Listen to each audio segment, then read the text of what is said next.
passando ali. O certo é que quando ele ia, outro entrava primeiro, quando o anjo movia as águas, a pessoa ficava curada e ele não tinha ninguém que ajudasse. O certo é que Jesus escolhe aquela porta, entra naquele lugar, e isso você já está falando o plano da salvação, porque você vai mostrar para a criança quem era Jesus. Quem era Jesus? Era o Filho de Deus que veio a este mundo. Para quê? Para nos libertar do pecado, para nos dar a liberdade. E ele entra naquele lugar, assim como ele entra na nossa vida também, ele pode entrar e ele vai encontrando todas as situações que existe na vida das pessoas. Ele encontra as pessoas doentes, ele encontra as pessoas com amargura, ele encontra as pessoas com dívidas, ele encontra as pessoas em situações terríveis, ele encontra as pessoas na beira da morte, ele encontra todos os tipos de pessoa, porque ele veio, diz a Bíblia, pelas suas pisaduras nós seríamos curado, pelas suas feridas nós seríamos curados. Ele era o Cordeiro de Deus que veio até nós. Por quê? Porque lá no princípio o homem tinha comunhão com Deus. E o que aconteceu? Ele se separou através da desobediência, desobedeceu a Deus. Então o que veio sobre toda a humanidade? O pecado. O pecado é uma condição humana. Todos pode apontar. Todos pecaram, por mais que os pastores, alguns obreiros, não são todos, homem, servo de Deus inteligente que conhece a Bíblia não vai dizer isso. Mas eu já vi alguns dizer, irmã, eles são filhos de crente, eles são tudo salvo. Você não precisa chamar eles para aceitar Jesus, já me disseram para mim. Eles aqui tudo já aceitaram e eles são tudo filho de crente. Então, existe às vezes a ignorância, né? Então, que acredita que porque eles estão na igreja, porque são filhos de crentes, são filhos de obreiros, eles já são salvos. E aí, então, nós perdemos uma oportunidade de, naquele momento, quem sabe era aquele momento da criança se despertar, ter o seu despertamento, o Espírito Santo convencê-la de que ela ainda não é salva, de que ela precisa receber Jesus no seu coração. E aí existem os impedimentos. Então, disse Jesus, deixem elas virem a mim e não as impeçam. Quem convence é o Espírito Santo. Nós não podemos perder as oportunidades, nós temos que pregar. Mostramos que todos pecaram, estão longe da glória de Deus. Estamos longe, nós precisamos ter uma aproximação. E essa aproximação foi quê? Foi feita através de Jesus Cristo. Para isso ele teve que vir a essa terra, se fez homem e entrou então na cidade, né? Numa festa que havia em Jerusalém, com muitas portas que ele poderia escolher e não ir lá no meio onde estavam muitos doentes, ele escolheu a porta das ovelhas. E quando ele chegou nesse lugar, ele encontrou um homem que estava já há quantos anos? Estava há 38 anos. Criança, vamos contar quanto é 38 anos? Quantos anos você tem, meu filho? Tem 8, o outro 9, o outro 10, o outro 7. Vamos contar? Quem aqui tem 20 anos? Quem tem? Aí você levanta, uma irmã tem 20. Aí quem tem 30? O outro irmão levanta 30. 38 anos, que sempre tem alguém com 38, 39, para dar uma ideia de quantos anos esse homem estava esperando. Não que ele tivesse 38, ele tinha bem mais de 38. Só esperando para receber a cura, ele estava há 38 anos. Vejam bem, o plano perfeito do Senhor, a salvação chegando na vida dessa pessoa. E Jesus faz uma pergunta: queres ficar curado? Mas antes, quando o anjo move as águas, outro, eu não tenho quem me leve, outro entra primeiro e é curado. E aí o Senhor diz que vai curar ele, né? Levanta ele levanta para conversar com o Senhor levanta ele pega a sua cama, seja curado, né? Fique curado. A sua cama e sai caminhando e vai para a sua casa. Ele não sabe quem é Jesus, ele não conhece Jesus, ele não sabia. Mas ele recebe um milagre na sua vida. E ele foi para casa. Dali a alguns dias, ele volta ao templo. E quem estava lá? Jesus. Né? Porque quando encontraram ele, ó, não tinha listo andar com a tua cama. E ele disse, mas o homem que me curou disse para mim pegar minha cama e ir para casa. Aí, mas quem é esse homem? Aí ele começou a olhar entre a multidão, todo mundo igual, todo mundo meio parecido. Ele já não sabia mais nem quem era. Não sei quem é ele. Não sei quem é ele. Quantas pessoas recebem a cura, mas não conhece Jesus, não sabe quem é Jesus. Recebeu a cura, ficou alegre, foi para casa, vou para casa. Então a cura do corpo não é a cura da alma, não é a salvação. Precisa ter um encontro com o Senhor. O maior milagre é a salvação das nossas almas. Tanto que depois ele regressa, alguns dias depois, e ele encontra Jesus. E Jesus diz para ele assim, ó, não peques mais, para que coisa pior não aconteça. Ou seja, 38 anos vai ser pouco se você voltar novamente a fazer isso. Vai perder muita coisa, a saúde, a salvação vai perder muito. Não peques mais, o Senhor diz para ele. E então ele reconhece Jesus e fala para os homens, ó, aquele ali foi o que me curou e me disse para mim pegar minha cama e ir para casa. E ele fala de Jesus, aí ele se encontra novamente com Jesus. Aí ele vê novamente Jesus e reconhece quem era Jesus. Então a importância de falar sobre a cura. Jesus tem cura não só para o nosso corpo, mas também para a nossa alma. Jesus é aquele que cura a nossa mente, nos dá libertação. Para trabalhar com criança precisa estar liberto. Tentar o nascimento, o novo nascimento, a transformação completa.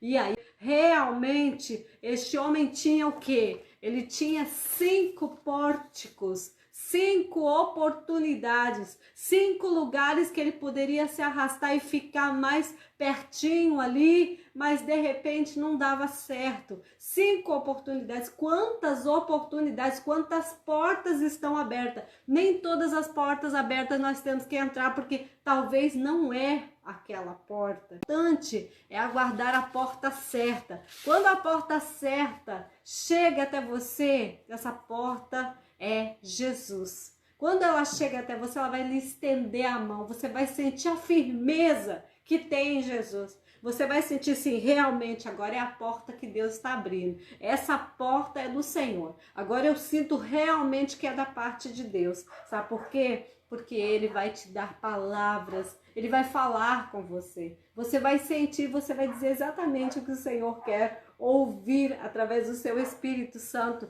que vai dizer o que você tem que dizer.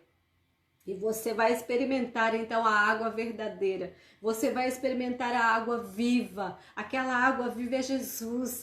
Olha só, quando Jesus, a porta verdadeira, chega nas nossas vidas, nos estende a mão, é agora que você vai se levantar. Levanta, toma a tua cama e vai para tua casa, não precisa mais ficar aqui. Esse momento nós experimentamos a água viva, a água verdadeira, crianças. Olha que coisa boa. E não é só um pouquinho de água, não. É fonte de água da vida que jorra, que está sempre, constantemente essa água. E aí experimentamos o milagre de Ezequiel, né? Tem gente que continua aí com a sua aguinha até o tornozelo, aí vai ali até o joelho e vem vindo até a cintura, e tem aqueles que já vão navegando, nadando na água do Espírito. A importância de mergulhar na água certa, porque quando você acerta a porta, não vai ficar pela metade, não. É completa a obra que Deus faz. Mas para isso, crianças, nós precisamos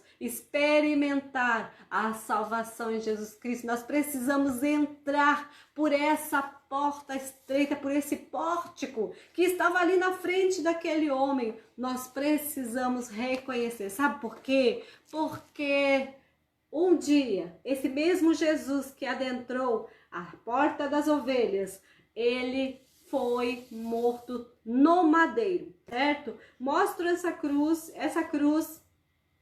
Você já falou aqui, dentro de tudo isso você falou o processo do plano da salvação, você pregou o plano da salvação, você mostrou o que o homem era, você mostrou o que o homem é, você mostrou ao que Jesus veio, ele veio para curar, ele veio para libertar, ele veio para salvar, ele veio para transformar, ele veio para revestir com o seu Espírito Santo, ele veio para dar vida e vida em abundância. Então tudo isso aí, ó, tem que estar aqui, ó, no coração, ardendo no teu coração, para que você possa passar com convicção para as crianças. Mostro a cruz com alguém pendurado nela? Não mostro. Sabe por quê? Porque a cruz era um objeto de maldição. A Bíblia diz maldito que morre no madeiro, ou que morria no madeiro. A cruz, ela era não só dessa posição. Tinha a cruz assim também, como supostamente ela está cortada aqui, certo? Vou fazer assim. Tinha a cruz que era desse jeito assim,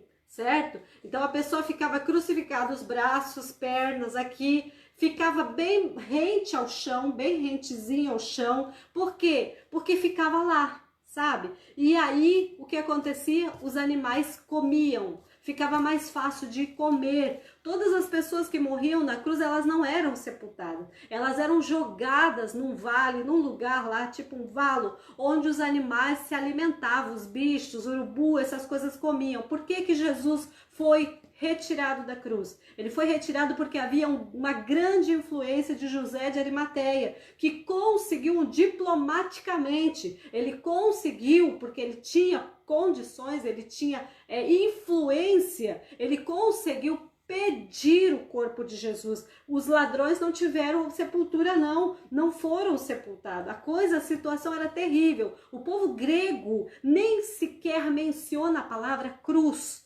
Esta palavra cruz, eles não pronunciam, eles não pronunciavam essa palavra. Então, a cruz, colocar alguém pendurado, nós vamos estar levando nossas crianças ao retrocesso. Quando eu digo que Jesus ressuscitou, o meu amigo Jesus vive, o teu amigo Jesus criança está aí do seu lado, está no seu coração, e depois eu venho e mostro Jesus na cruz para a criança lá pendurado. Ó, Jesus aqui, ó, sofrendo. Aqui saindo sangue de Jesus. Puxa uma fita do lado daqui do boneco, né?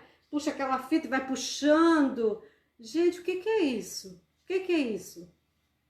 A criança vai dizer, meu amigo Jesus está morto. Morreu, meu amigo Jesus. Como eu já vi criança vir chorando para casa. Mataram meu amigo Jesus. Porque mostraram só aquele Jesus ali, certo? Então, eu pergunto para as crianças, onde que vocês veem cruz? Ah, vê no caixão, né? Lá tem uma cruz, vejo nas igrejas, vejo nos hospitais. E o que lembra a cruz? Lembra a morte. Eu pergunto para eles, o que lembra a cruz? Lembra a morte. Eu sei. E vocês vê sempre alguém pendurado na cruz. Sim, então eu vou mostrar essa cruz para vocês aqui, ela é diferente. Ela é diferente, porque olhando assim você vai ver só uma cruz. Olhando assim a cruz com alguém também nela, eles vão ver alguém morto, muito triste. Essa cruz aqui é diferente. Essa cruz, ela tem um segredo.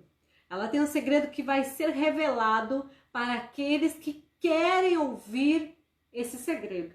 Se você quer ouvir, eu vou mostrar para você. Se você atentar bem os ouvidinhos, ouve bem, e eu vou mostrar que tem o outro lado. Tem o outro lado, essa cruz foi especial. Essa cruz é especial porque aqui morreu alguém muito especial. Aqui morreu alguém que não merecia ter morrido, mas ele sofreu essa humilhação. Ele teve morte de cruz. Quem morria na cruz? Ladrões, estrupadores. Morria na cruz assassinos. Morria na cruz presos políticos por se revoltarem contra o império. Era essas pessoas que estavam devendo para a sociedade ou estavam se levantando contra o governo. Tanto que eles não queriam, não vejo nada neste homem que seja para morrer na cruz. Né? Os romanos não queriam. Não, para quê? Esse homem não fez nada, mas ali foi a insistência, plano de Deus, e assim aconteceu. Então ele morreu da forma mais cruel. Ele morreu na cruz do Calvário, mas ao terceiro dia, diz a palavra, que ele ressuscitou. Ele não está morto, ele ressuscitou. E quando ele estava ali na cruz, do lado direito e do lado esquerdo, tinham duas cruzes. Tinham duas pessoas que também estavam morrendo crucificadas. Cada um na sua cruz. Um estava aqui e o outro lá. Esse outro ladrão, eram dois ladrões. Esse ladrão que estava do um lado disse assim: se tu és o filho de Deus, como ele ouviu por aí, por que tu não desce dessa cruz? Salva-te a ti, salva nós e salva-te a ti também. Não é nem por força, nem por violência, mas pelo Espírito. Então tem cheio de pessoas aí com preceitos. Eu acho que é assim, tem que ser desse jeito, só vai se for daquele jeito. Isso aí ele não vai nem contestar. É do seu jeito, é do seu jeito. Mas esse outro ladrão aqui disse: o que tu tá falando? Por que você está dizendo assim? Este homem inocente não fez nada para merecer. Nós sim, nós estamos aqui pagando os nossos erros. Estamos aqui porque fomos os criminosos, ladrão, porque erramos. Agora esse homem nada fez. Jesus, lembra-te de mim quando entrares no teu reino. Só isso que ele disse. Jesus, tenha misericórdia de mim. Jesus, então sim, responde. Hoje mesmo tu estarás comigo no paraíso. Aqui nós vemos, crianças, que existe dois caminhos. Isso é o plano perfeito, o plano que ele consumou na cruz do Calvário. A morte não conseguiu detê-lo. Ao terceiro dia, ele ressuscitou e ele está vivo. E ele nos deixa, então, uma linda palavra a qual nós devemos levar em todos os lados. Que ele amou de tal maneira este mundo que veio a essa terra. Deus amou e enviou o seu único filho para morrer por nossos pecados, para ressuscitar, para nos mostrar a salvação através de Jesus Cristo. E nós precisamos testificar, contar a todas as pessoas que existem dois caminhos e que nós podemos escolher a perdição eterna ou a vida eterna. Está em tuas mãos a escolha. Quando eu reconheço, quando eu fico como esse aqui, ó, reconhecendo e firme nas promessas do Senhor, eu começo a ler a Bíblia, eu começo a buscar a palavra de Deus, eu começo a buscar a face de Deus, eu começo a vir para a escola dominical, para o culto de doutrina. Eu não quero mais sair da igreja, eu amo estudar a palavra de Deus. Sabe por quê? Porque eu preciso ter crescimento, eu preciso guardar o contato. Quem tem crescimento está sempre lembrando de João 3,16, está sempre lembrando de Marcos 16,15, está sempre ligadinho nas coisas de Deus. Sabe por quê? Porque Jesus vai vir buscar sua igreja. Ele é Rei dos Reis, Senhor dos Senhores. Aqui em cima da cruz estava escrito assim, ó, Rei dos Judeus. Ele não é só rei dos judeus, ele é o rei do rei, senhor dos senhores de toda a terra. E através do seu sacrifício perfeito, ele nos deu direito a ser filhos de Deus. Ele nos deu o direito de reinar com ele. Olha só, tem nos esperando o que, crianças? Uma linda coroa lá no céu. Ele mesmo vai colocar essa coroa em nossa cabeça. Ele mesmo vai nos dar a coroa da vida eterna com suas próprias mãos, que foram marcadas aqui na cruz do Calvário pelos nossos pecados. Olha que lindo plano que Deus tem para todos nós. Ele não quer só curar as nossas vidas, ele quer também curar as nossas almas. Ele quer ser nosso Salvador. Ele quer ser aquele que vai realmente um dia entregar a coroa para você. Então, criança, você quer convidar esse Jesus para morar no seu coração? Ó, faz assim com a mãozinha, faz assim, fecha assim, ó. Esse aqui é o tamanho do teu coraçãozinho. Olha só, será que Jesus pode morar no seu coração? Pode sim, mas você tem que convidar, porque diz a Bíblia que ele está na porta e bate. Quem quer abrir, Ele vai entrar e vai fazer morada na tua vida. E um dia você e a sua família vão fazer parte do arrebatamento da igreja. Olha que lindo, papai e mamãe, você, toda a sua família vão ir morar no lindo céu de luz e vão receber uma coroa de glória que é muito linda. Então, esse foi os nossos recursos.